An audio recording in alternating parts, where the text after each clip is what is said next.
What's going on, guys? Dan Watson, Learning Cameras, and this is a video on how to fix an issue or kind of get around an issue with the A99. I've been a little outspoken about it. The autofocus gets disabled when you're in manual mode and shooting in your movie mode.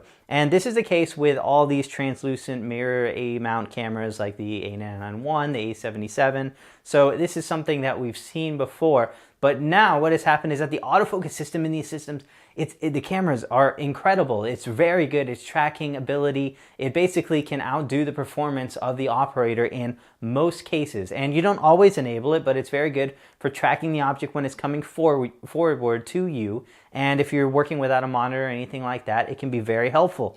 So what do? Well, you can shoot in manual and just turn off the AF system, or you can shoot in the only other option, which is program auto. Just to make matters worse, it's not just program auto. It is program auto with a fixed aperture of f3.5. So that one we cannot get around. There is no way to get around the fact the aperture is going to be limited to 3.5 or the widest aperture of the lens if it's not like an f2.8 lens like this. So here's what I do to get around the limitation, which is the shutter speed. In program auto, your shutter speed is going to go all over the place, and I can't have that happen. I need to be able to shoot at like a 180-degree shutter. So if I'm shooting at 24p, I kind of want it to be around a 50th of a second. And so here's what I do to aim around that. Basically, it's kind of like Sony designed this camera to make this actually very easy. One of the biggest buttons on the cameras is AEL button. Now, that is a button that I don't use very often. It's one of my first ones that I typically try to reprogram to something else, and is because it locks your exposure. I shoot in manual. I don't really need to lock exposure. If you're shooting aperture priority or things like that, it can be helpful. So, but in this case, we're shooting program auto. So what I do is I use that button in concert with a ND filter. And what this allows me to do is point the camera at anything. And I am locked in my ISO, so I can pick my ISO, so let's say 400 ISO, and I can basically navigate this wheel until all of my other settings are the same. So basically, as I make the scene darker or lighter, it will allow me, the camera will basically start choosing the settings that it thinks is possible. And I basically darken that down until my shutter speed gets to a 50th, a 60th of a setting. And then I can hit that AEL button and it locks that exposure. So now my shutter is locked, my aperture is fixed at f3.5, and my ISO I can choose. So once that is dialed in and locked, then I can now move the camera around and start shooting anything that I want. And I know that my exposure is never going to change and my shutter is never going to change. So that is the benefit of doing it that way.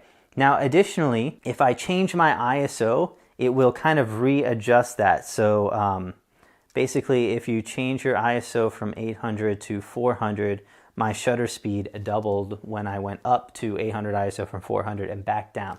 So it is still doing a program auto compensation on that one. So what you would need to do in that case is take off the exposure lock again and adjust your ND filter to get your settings right. So that is a way around it. And you can do it without an ND filter. You would just have to find darker or lighter objects around the room to fool the exposure system in the camera to try to adjust and compensate the shutter speed. But obviously, with the ND filter being variable, I can really dial in to where the camera sees that the shutter needs to be exactly where I want and then lock that in. And then I can shoot all day long with full autofocus, take it off autofocus, do whatever I need.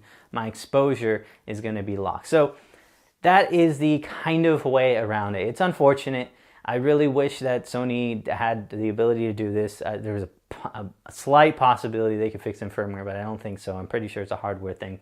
So this is the kind of way to work around it for when you need autofocus. I mean, I take my cameras to go shoot my kids and they're running around the backyard, and I want autofocus for that because I'm not worried about manual focus, but I need to make sure that my shutter is somewhat fixed. So doing that, I can do that and I can roam free and get great autofocus performance on the A99 Mark II. So yep, that's kind of a tip around it, and stay tuned for more videos.